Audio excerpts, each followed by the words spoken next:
Wow. Even if I don't agree with like 90% of the stuff bro said, it's still pretty wild. It's grievous. It's disgusting. But hey.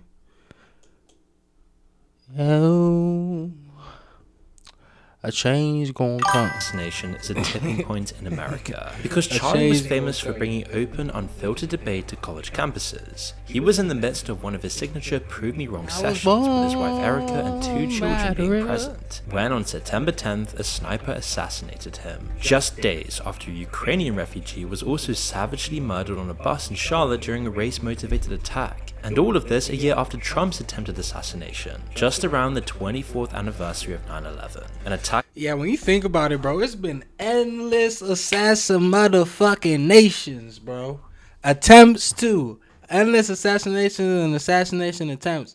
Even the last decade, bro, there's this one assassination that always just slept in my mind, bro. Like something in Japan, bro. Like somebody made a like a homemade gun and they shot a politician or some shit like that. Yeah, bro. It's been wild. This whole from 2020 on up. It's been kind of crazy. It's been a weird spiral. And then the weirdest thing about it is this guy Charlie Kirk. This is the only sentiment I have about the thing, bro.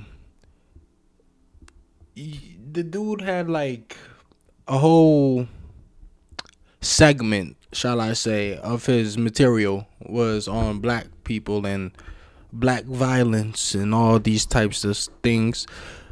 But why on earth wouldn't you have a segment that was as big as the black violence segment, which it a problem for black people, which doesn't really affect white people that much in the grand scheme of things, because most white people don't really live around black people. If we're really being serious, that's a whole nother story. Nobody want to talk about that. But why aren't you talking about the assassination attempts and that are made by your own people against your own people? That seems like something that should take up a big enough segment in your material too. That seems pretty threatening. But hey, it's funny.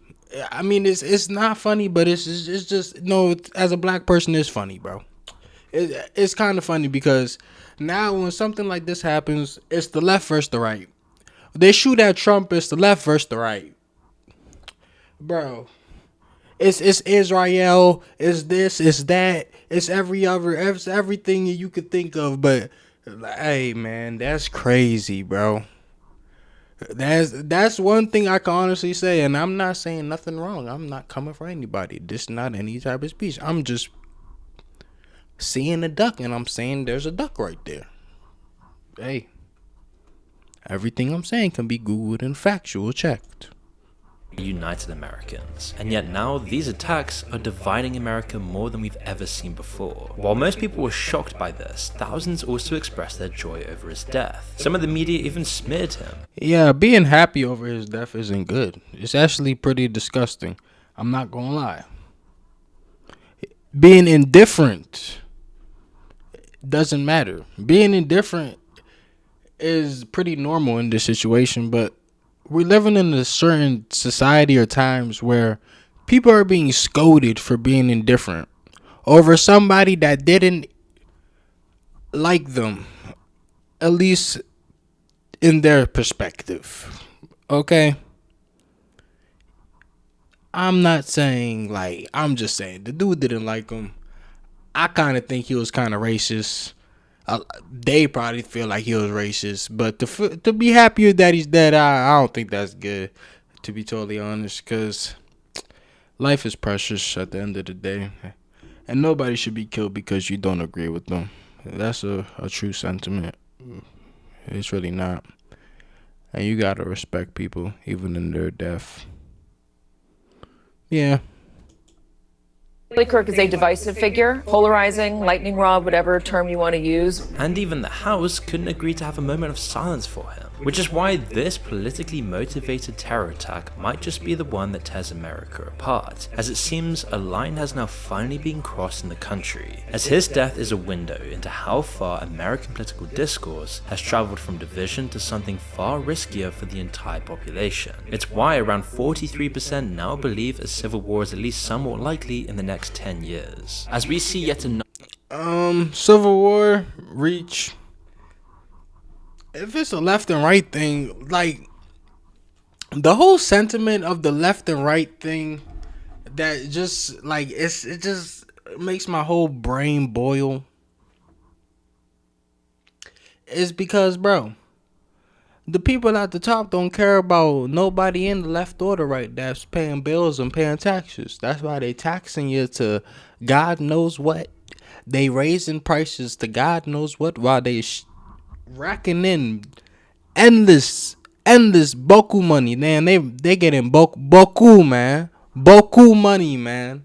They getting boku money from stocks, boku investments. They getting properties, man. They cutting business deals, making laws and legislations that's making them even more money.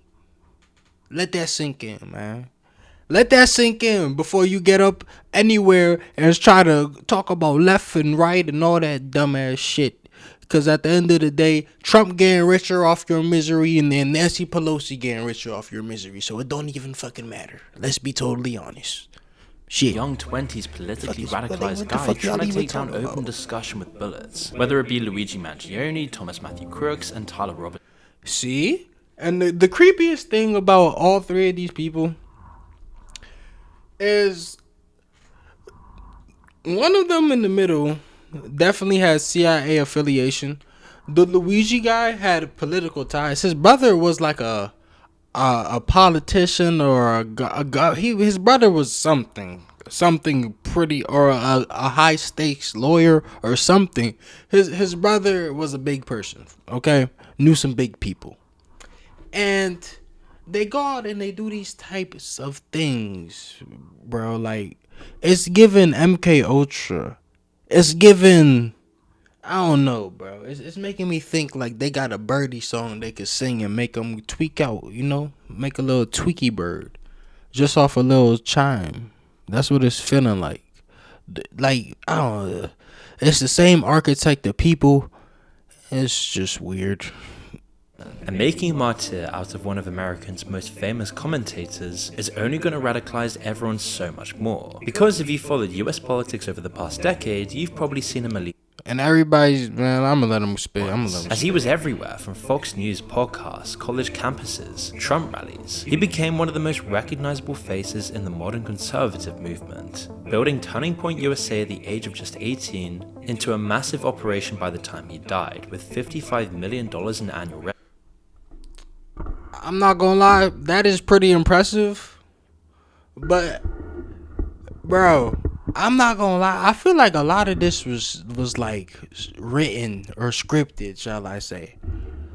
Like, rich people put a lot into this, and like, I don't want to say like they sculpted a story, an American dream story, something like that. When they were really pulling strings behind the scenes. I don't know. It's just a weird feeling. Very weird feeling. I don't know. And over 350 full-time employees. Most people knew him for those campus debate videos where he'd sit at a table with a prove me wrong sign and argue with college students. The clips went insanely viral. And on that Wednesday afternoon in Utah, Kirk was doing exactly this, something he'd done hundreds of times before. He was about 20 minutes into a session when someone decided the conversation was over, with a clean shot from 200 yards away straight into his neck. Quickly following this, President Trump ordered US flags at half-staff. Allegedly, there was no exit wound from a 360 rifle. They said that shit could go through a elk leg, my nigga. They said the bullet could go through an elk leg, but it had no. But supposedly he had no exit wound, allegedly. But he might not even be dead. I'm just saying, bro. He might still be alive, bro. I'm just gonna like. It's just a wild conspiracy theory. I'm crazy, I guess. I don't know, bro. This is weird, bro. That's on a lot of this is just weird, bro. It's just weird, but even the guy that killed him, it's just like moment. And in the first few hours, we did see some genuine humanity shine through the shock. People who disagree with Kirk politically still offered genuine condolences. His wife and children were in attendance, dude. Imagine being a 12-year-old, watching your dad fucking die. Nobody deserves. Yeah, that's crazy. I'm not. That is sad. That's deplorable. Not even Charlie. We saw celebrities and politicians from all sides of the political spectrum coming. Hey, not even Charlie. That's a fact. To denounce the violence. The Utah governor Spencer Cox called on everyone to stop hating our fellow Americans. Even his biggest opponents expressed some sympathy for his family. But that didn't last for very long, as people began to degrade him in all sorts of personal attacks and radical theories. People said he had it coming because of his views, and many even saw this as a win for the left, or they just straight out used his death for some other point, all while those on the right demanded total war against the left. He didn't have it coming because of his views. I feel like something more sinister is brewing in this country. It's just weird feelings. I can't put my finger on it yet. This is what I feel like. I feel like people as a whole like becoming more radicalized, and we have a growing number of men that don't know how to control their emotions. Okay, and we have a large number of men that don't know how to control their emotions, and they feel inadequate. And you have like a social muggle that is like pulling their, tugging their emotions or whatnot. We're talking about emotionally like valuable men at the end of the day. Like it is a ticking time bomb. It's like the movie Joker. You know what I'm saying? Like that's the weird feeling I have. That's it. Yeah, that's creepy. Yeah. Damn. Then things became even crazier, when people soon realized when those taken into police custody were just decoys. The first was the 71-year-old George Sin, a local activist with a decades-long history of showing up to political events across Utah. Witnesses captured videos of police escorting Zinn away from the scene. A uniformed officer was then heard saying on the video he said he shot him, but I don't know. Was that you? We don't know if it's him or not. Despite a massive manhunt involving federal, state, and local agencies, the actual shooter remained at large for some 48 hours until an extraordinary development. The suspect's own father bravely turned him in. Tyler had confessed the shooting to his father, and began panicking, realizing how screwed he truly was, looking for somewhere to turn to. And so his father persuaded him to meet a minister and marshal, who then contacted the authorities and took him away. According to officials at Thursday's press conference, Robinson had driven to police headquarters with his father and surrendered. It was also revealed this was definitely not a spontaneous plan. As we know by now, all the bullet casings in the weapon had messages including "Hey fascist catch," and whoever's reading this is gay. It quickly became alleged that he had some sort of affiliation with Antifa, the far-left group that led to things like Chaz and Chop happening. Robinson had also told family members that Kirk was just full of hate and spreading hate, and had mentioned Kirk's upcoming Utah Valley University appearance at a family dinner. It really just showed how deep political violence has penetrated American society at this point, but it certainly didn't happen in a vacuum. It happened in a US more deeply divided than it has ever been since the American Civil War, and in this kind of situation, history has taught us time and time again that you only need a spark to ignite the whole toxic, volatile mixture. I mean, just look at how politically charged the coverage came out about his assassination. Showing footage of people running from gunshots, MSNBC thought it appropriate to provide context. They called him divisive at a time while he was dying from his wounds. And the investigation.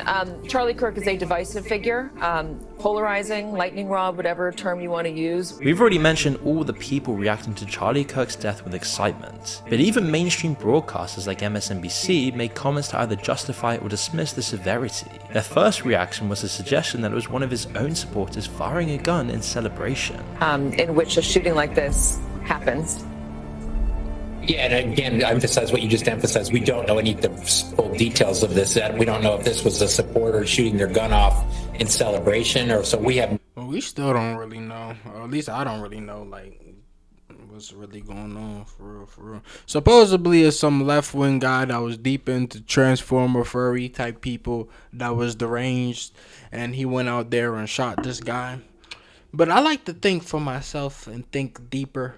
They said he was an intelligent guy. I looked at the video of him inside the he had a graduation video.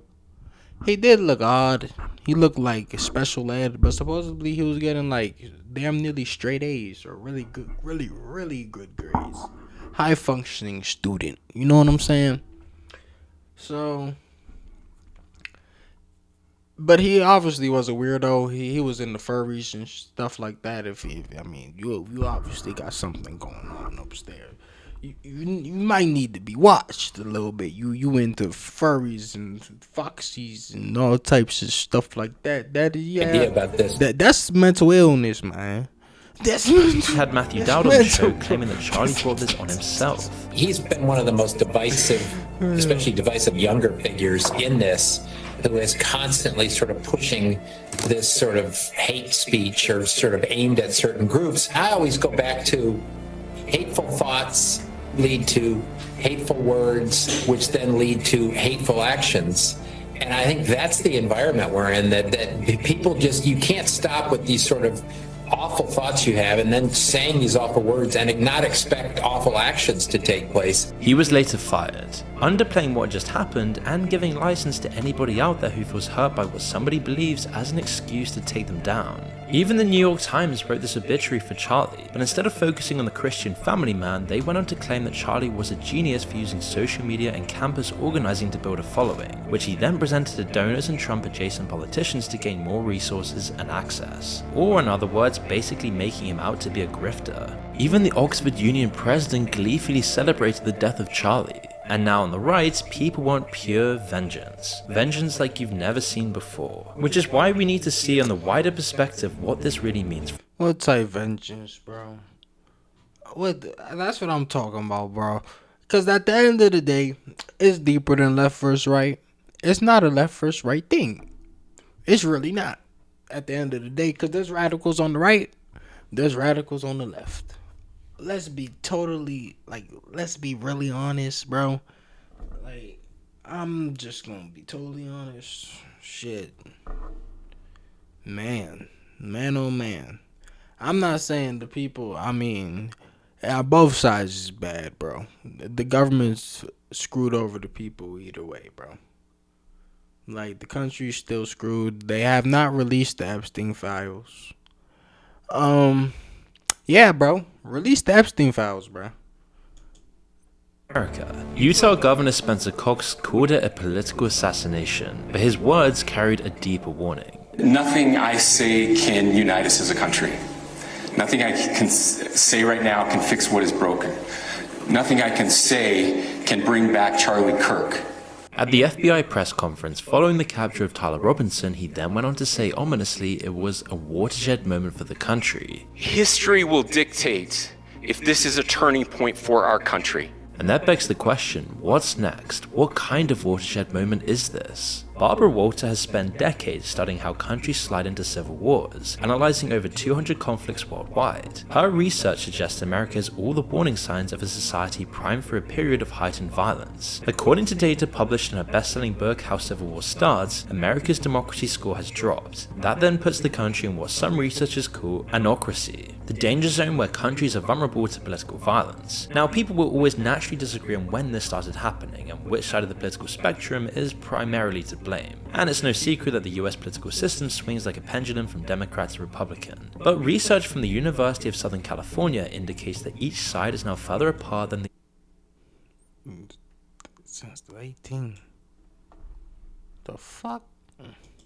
early 1900s. In fact, America has been more polarized for a longer period than any other major democracy on the planet. In the kind of conditions the US might be heading for, evidence suggests that the annual risk for civil war conflict reaches 4% per year. That seems low at face value, but consider that's a compound risk of 40% over 10 years, and suddenly it doesn't look so small anymore. Take Yugoslavia. In the 80s, it was described as one of the largest, most developed and diverse countries in the Balkans. Different ethnic groups lived in the same neighborhoods, went to the same schools, intermarried freely. It had been a functioning multi-ethnic state for decades. Then the economy started falling apart, and by 1991, Slovenia and Croatia were declaring independence. US intelligence predicted Yugoslavia would cease to function as a federal state within a year, and will probably dissolve within 2, and that the violence would be intractable and bitter. Over the next few years, more than 100,000 people were killed and 2 million were forced to flee their homes. Neighbors who had lived peacefully together for generations started slaughtering each other. And you can question whether America is really comparable to other countries that had civil wars, but the basic pattern is developing. Countries don't usually collapse overnight, they break down slowly, then all at once, especially when foreign hostile countries do everything they can to make sure this happens. And singular violent events are proven to accelerate the trajectory, even in historical events as colossally huge as the fall of Rome and World War. Yeah, to be honest, the only thing that could really incite a civil war in my eyes that I could really think of is if foreign entities were to release was to infiltrate the country. And then through them infiltrating the country, they caused disruption and mayhem, which then causes these people who are deeply involved in the left and the right to become even more radicalized. And in the process of them becoming more radicalized, it then becomes a civil war and then destabilizes the big government at the top and then a whole new system. But the odds of that happening in my head are like,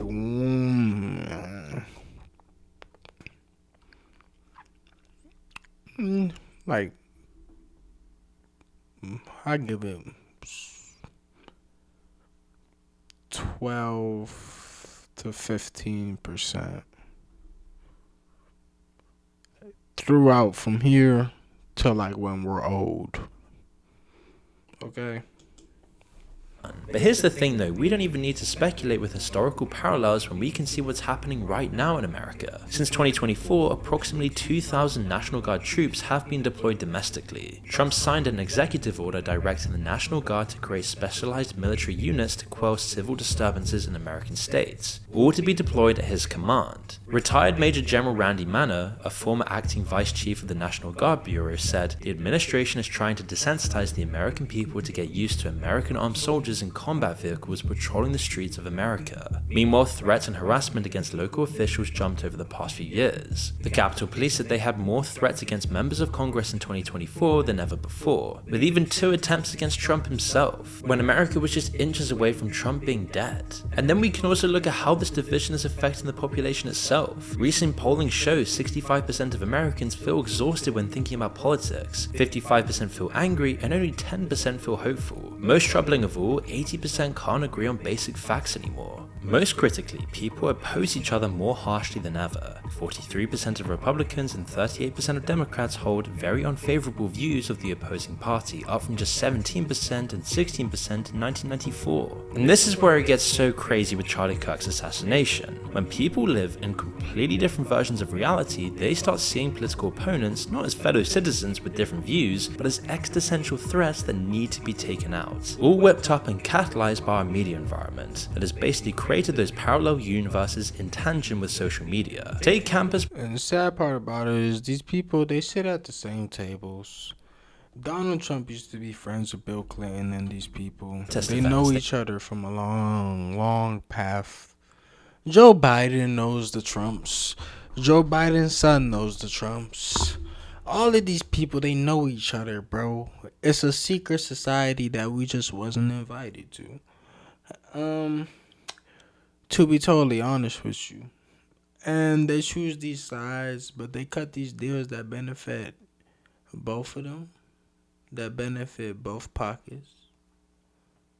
To be totally honest, I mean, let's just call a spade a spade. Hence why every single term they keep getting richer. Both sides. turned violent to require riot police and tactical gear to move people along, or the storming of the Capitol or the BLM riots. Depending on which news anyone consumes, they see completely different events. And we all know by now how social media and its algorithms play into this, as there's barely any money to be made from nuanced coverage that says this was complicated with multiple factors. Now you need 2 or more sides to contribute to any debate, but a healthy debate needs a middle ground, and that's what America has completely lost, mostly because of the way the media treats issues, and completely dehumanizes those on each side of the political spectrum. And while this isn't exactly new, it's getting so much worse in the last couple of years. And this sort of violence has a nasty habit of snowballing. Take the 2011 shooting of Congresswoman Gabby Giffords. Within hours of the tragedy, both political sides were blaming each other's rhetoric for creating the climate that led to the violence. The shooter turned out to be severely mentally ill with no real coherent political ideology, who actually voted for independence, and his friend said wasn't left alright, but that didn't stop the blame game for slogging on for weeks. When Martin Luther King was you see, that's what I'm saying. Like, this guy that just did this egregious act, they still don't even know what he was. They don't really know what he stood for. I don't think he left them what's the word, bro? Memento, Miranda, whatever the fuck, the little essay that those crazy people leave after, you know, they do their little stuff. He ain't leave no Unabomber speech. He ain't do none of that, man. Like, he was kind of just a kook. Assassinated in 1968, things got way worse. Riots erupted in nearly 200 cities within hours. 43 people died, 3,500 were injured, and 27,000 were arrested over 10 days of violence. And the significance of this, though, was that 3 TV... This not MLK. MLK had the whole DC packed out. And he seen it with... Like, come on, man. I'm just saying, bro. It's not the same thing. It's not the same. Similar... in a sense, I don't know. I don't really think so, but hey. Bucks basically told the same story to the whole country. People could disagree about solutions while agreeing on basic facts, but America no longer has that luxury anymore, as we can quite clearly see from the world's reaction to Kirk's assassination. It's a horrifying thing to see because back in 2021, MIT researchers working with the Club of Rome updated their modeling and found that we were on track for, quote, the terminal decline of economic growth within the coming decade.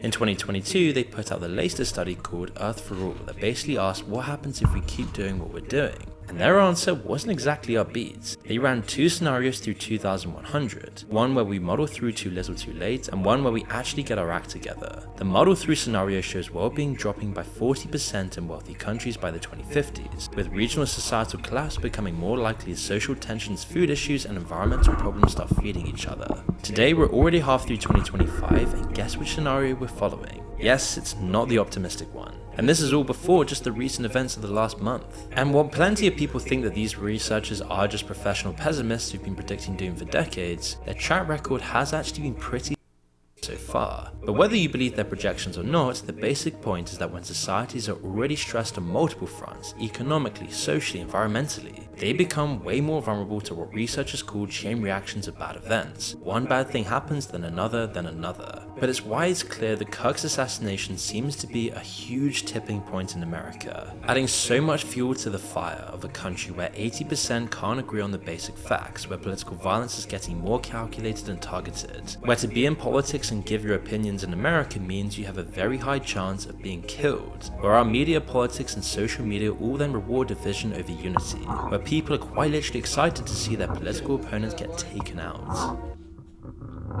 It's in my cat, this nigga. Hey, he pressing me. I don't know. I think he hungry or something. I don't know. Shit. I just fed him though. Earlier, the sun was up. Come on, man.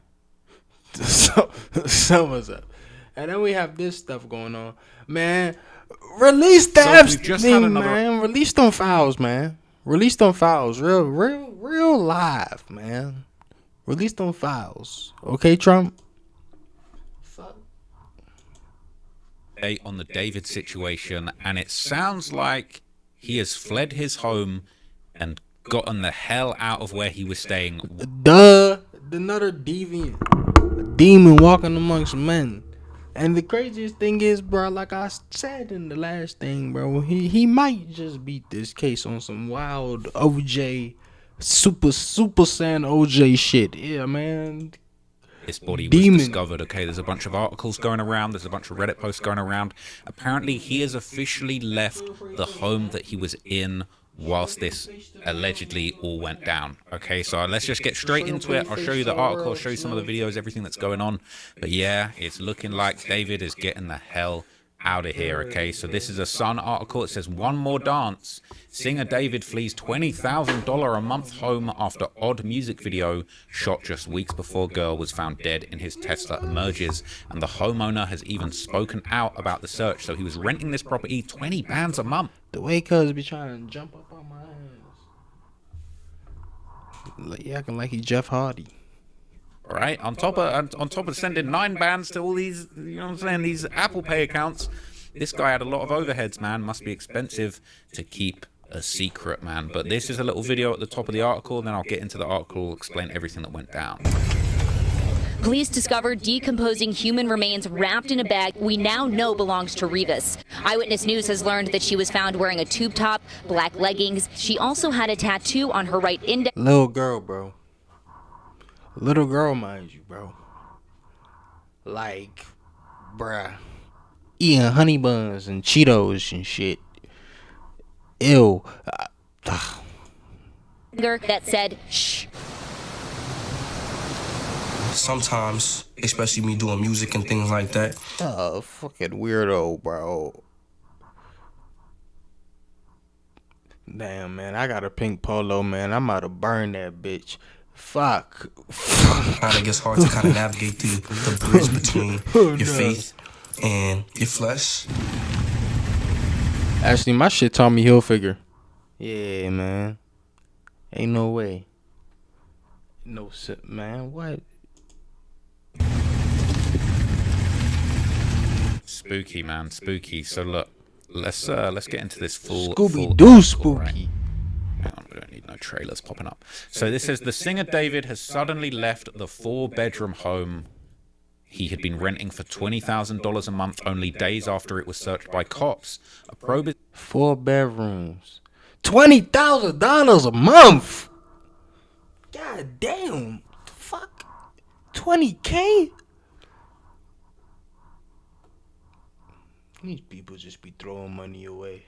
You renting $20K a month? $20K? Rent? away after the dismembered body of a missing teen. He really was stupid, bro. I would care if I'm rich. I ain't doing that. Just Celeste Rivas, 15, was discovered in the trunk of a Tesla car. So this is an image of the cops searching the home in Los Angeles that David was renting. They're taking out evidence. Sounds like they got a bunch of stuff. They got computers. They're saying the search took place just months after his song. Imagine being the landlord. Every month you getting $20K. Oh my God! Look at this. Whoop-de golly! I got me a sucker. $20K. $20K every month. $20K. Boy, I'd love to be your landlord. No, not anymore. I'd hate to be your landlord. I'd take that. Hey, he is pissed. The dance was released now. This is the blood on the white shirt again. You know what that symbolizes? It's very twisted, man. As I said, Rivas' body was found on September the 8th month. The blood on the white shirt just proves dude is a psychopath, man. He a full out psycho.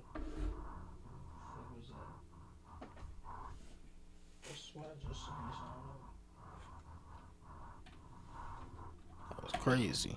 The music video for David's track One More Dance was released. In the chilling clip, the artist, real name David Anthony Burke, played both a killer and a victim. At the start of the video, he was blindfolded, wearing a blood-stained white shirt, and seen dragging his victim by the feet before being seen belting out lyrics from a makeshift grave. David, 20, has not been charged in connection with Rivas' death, but last week cops searched the Hollywood Hills property that he was renting. Okay. It says the singer had been living in the $3.6 million home that had been rented for him by his manager, John Marshall. But Mladen Trifunovic claimed that Marshall asked him to end the lease, as reported by the mail. Okay, the agreement began in February 2024, around 2 months before Rivas was last seen. Marshall is said to have already started hauling his and David's belongings out of the home. They didn't want to be there anymore, Trifunovic told the outlet. He believes the pair will move out of the home this very week. Trifunovic previously told Rolling Stone that he was shocked after cops carried out the search. He said he was informed about the developments by his real estate manager. Until then, I had no idea anything had happened at the house or what was going on with David and the missing little girl. The landlord empathetically stated that he didn't know David. After searching the home on September 17th, 2025, cops were seen carrying potential evidence. One cop was seen carrying what looks like a potential. Knowing this guy, he has fucking duds for brains. I mean, he doesn't have a groove on his brain, bro. I'm not gonna lie to you. So there's a lot of evidence in the house. There's a lot of evidence on the internet. These people on Reddit, these people that got time on their hands, they done did the case for these people. And all of the they got a body. They did all that evidence. He gotta go to jail. Okay, I don't care if they can't even tie him to the body. If they can't even tie him to the body, I don't care. He gotta go to jail. He's still a creep. He a creep, bro. He got his shit for his creepiness. Computer screen, according to footage shared by the ABC affiliate KABC TV. Several items of evidence were recovered and will be analyzed by detectives in the coming days, the LA Police Department said. This is an ongoing investigation. Investigators are following up on several leads. What are they investigating, though, bro? Like, I mean, I'll let them. They got to, yeah, legally, I get it. I'm not going, legally, from a logical standpoint, okay, this time he's innocent until proven guilty. Okay.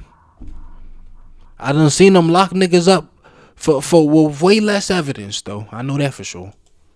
Searched a home for blood evidence, according to Charles Latibaudiere, a TMZ journalist. So they did this scouring of the house looking for any evidence, he told News Nation. Right, grisly find. The home that was searched was near to where David's car had been abandoned before it was taken to the Hollywood tow yard. Cops found Rivas's body after workers detected a foul smell coming from the vehicle. Rivas's body was not intact and had severely decomposed. Yeah, rest in peace, man. Rest in peace, little girl, dog. Ah, fuck, that's crazy. Like, they gotta deal with that. Oh my. What the fuck? Pop star. 20 years old or some shit like that. It's since emerged that Rivas and David had been in a relationship. The relationship started when she was 13, her family told the US Sun. I didn't know that the family had told them that. That's crazy.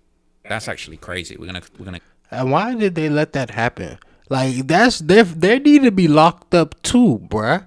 The mom need to be, shit, I'm just saying, bro. The mom, in my opinion, she need to sit too. Shit. To that in a minute, right? And one of Rivas's former science teachers claimed she had run away to Hollywood. Because why are you not calling the police on this man? Like, what? Why is it like, oh man, okay. With him, David and the teen are said to have matching tattoos that said "shush" on their right index fingers, and the music star seemed to fantasize about someone named Celeste in a leaked track. Rivas was seen in April 2024 in Lake Elsinore, around 69 miles from Los Angeles. A vigil was held in Lake Elsinore over the weekend. Eli Nadaf, a store owner there, described her as a shy, sweet child. He told the LA Times that she would go to his store when heading to the bus station before going to school. Rivas's cause of death remains deferred, but Alison Trissel, a criminal defense lawyer, explained that the teen's autopsy will be a crucial tool in the police's probe. Once the medical examiner determines this, the information can help investigators direct their focus and look for possible suspects or potential murder weapons, she told the CW affiliate KTLA. Okay, so there's a whole bunch of articles, all right, that we can get into to can give us some more information about this situation, okay? But he has seemingly officially left his home, all right? They're not feeling the ad blocker. They're not feeling the ad blocker, man. God damn. So this is the Daily Mail article. A whole bunch of headphones being marketed to me right now. Got Raycon on deck, all right? How do I get rid of that? That is annoying. Yeah, it is. Yeah. All right, so David mystery deepens as he suddenly breaks $20,000 lease on home raided in dead girl age 13 investigation. David and his manager have abruptly broken their $20K a month Hollywood lease just days after the police raided the property in connection with a dismembered body of a missing teenager found in his Tesla.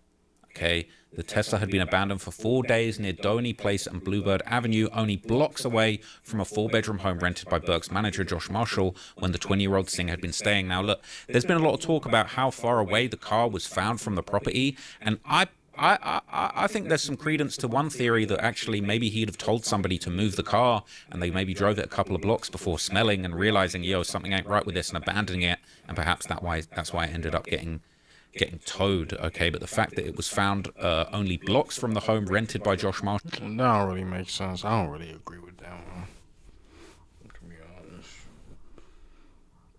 I think he's really dumb, and he just left the body in the car.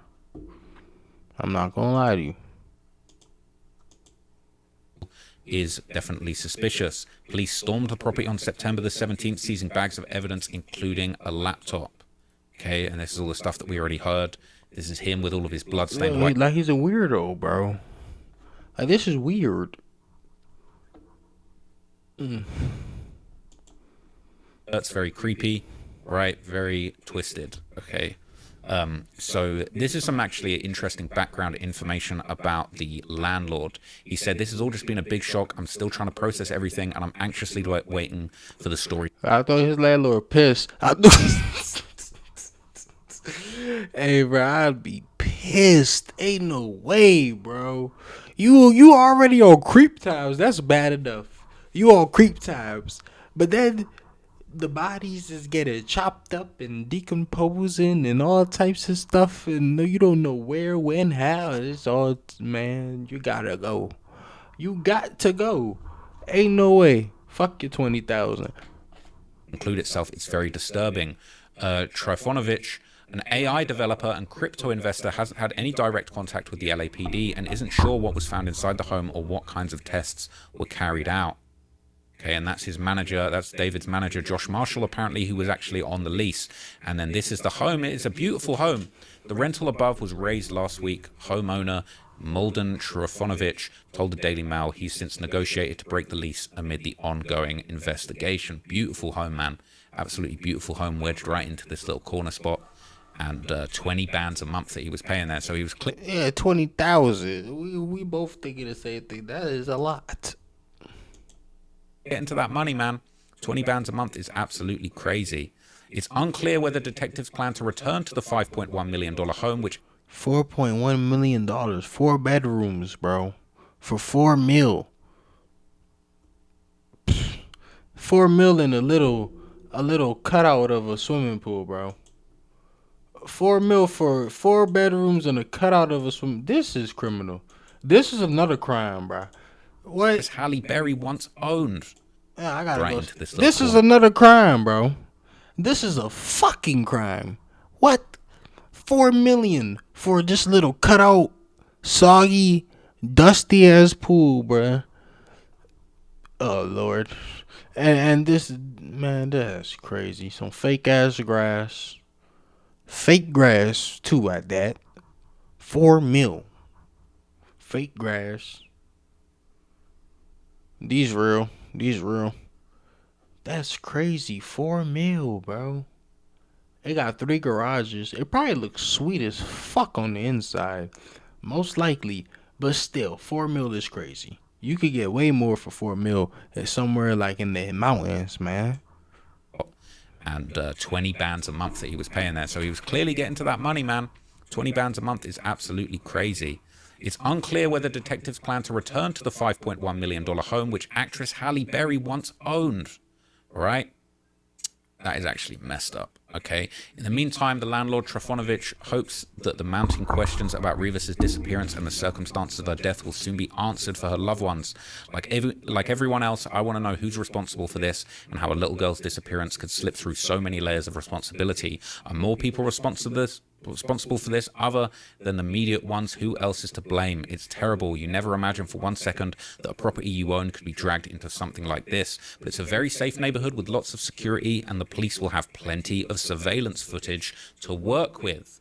Okay, so he's saying there's a bunch of surveillance.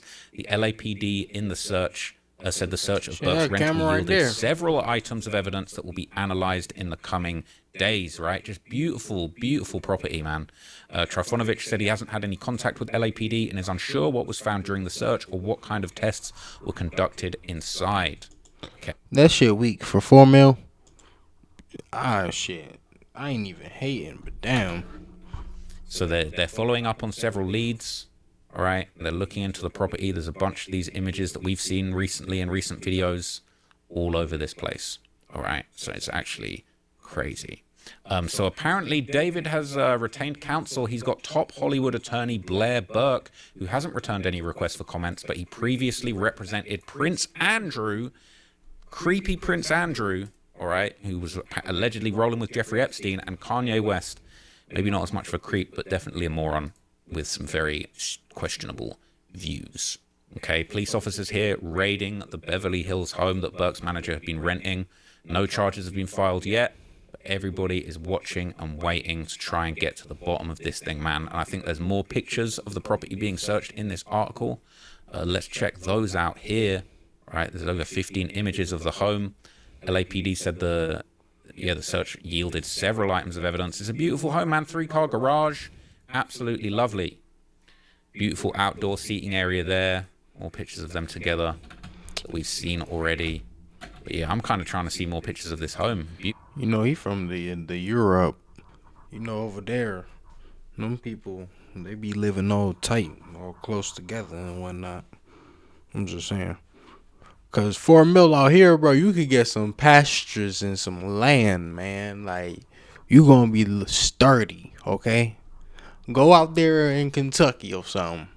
Or like, man, Utah, something like that. You gonna be living. Oh man, he was really living it up, but apparently doing very nefarious things behind the scenes.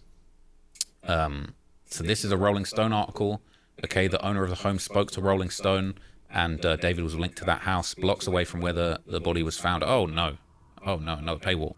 So later on in this Rolling Stone article, it says neighborhood sources previously told Rolling Stone that the dented Tesla with Texas license plates had been parking in various places around the neighborhood as far back as May. TMZ was the first to report the home was rented by David managers. Man. So wait, 71 pounds, bro. That's like, bro, I weighed that like when I was like 9, bro. Like, that's crazy. His mother reportedly told TMZ that her daughter had been dating someone named David before her death. Okay, and people have followed the career and seen numerous pictures of them together. The Rivas family declined to speak with reporters assembled outside their home on September the 17th, but a friend who visited the house described her as a sweet and studious teenager, saying that she previously attended Lakeland Village School with her own child, and it's so sad that the friend told Rolling Stone she was very beautiful. Okay.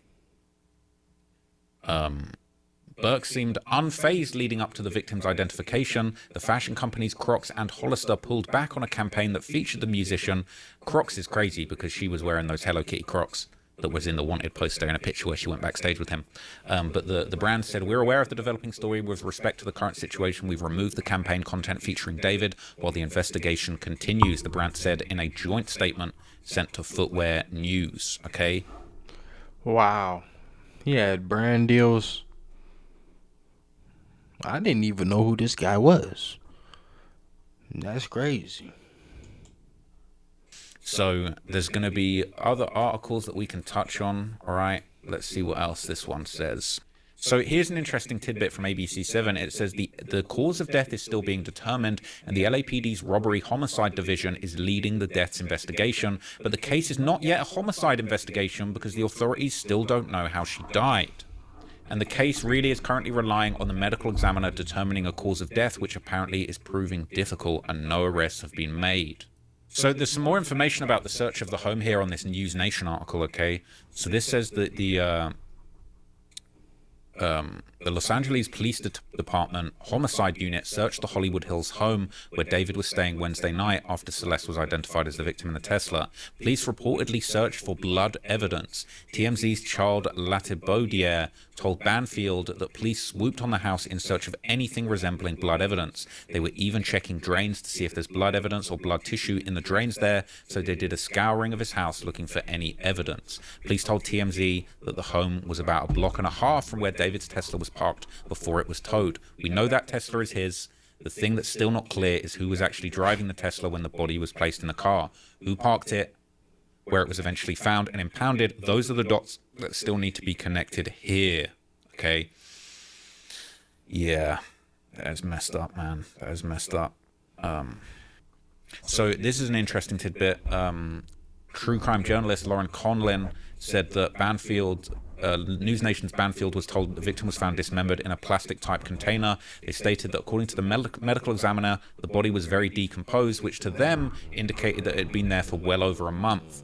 Conlin also commented on David's silence, saying that he finds it interesting he hasn't spoken publicly, given that he rose to fame on social media. So this is another article from The Sun. This says, haunting call. Celeste Rivas' family got a chilling warning before the body was found in David's Tesla after her relationship with him from age 13. A family source apparently spoke to the US Sun about the teen's disappearance. And this looks like that same footage that we saw earlier from outside that house. But this says the 15-year-old who was dead in the trunk of singer David's car allegedly struck up a worrying relationship with him years earlier, and the family begged police for help. Okay, so this basically goes on to say that's the home of Celeste Rivas' family, who declined to comment on the case. So I guess that's the same home that we're seeing in this video of somebody coming and going from there. So people are outside.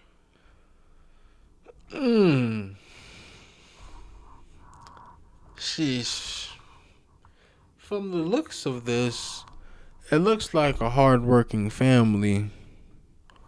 I'm not gonna lie, which makes it even worse.